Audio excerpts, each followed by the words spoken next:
how to disconnect and reconnect your AirPods on your iPhone again. For example, my AirPods is currently connected with the iPhone.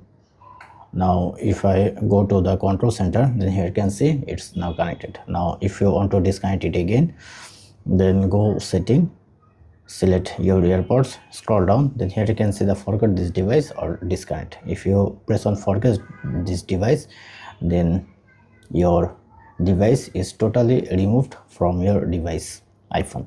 And to connect it again, just turn off and turn on again. Then here you can see it's shown as a connect.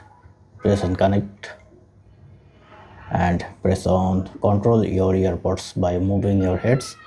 You can turn on it, then continue, then not now, then your AirPods is connect again.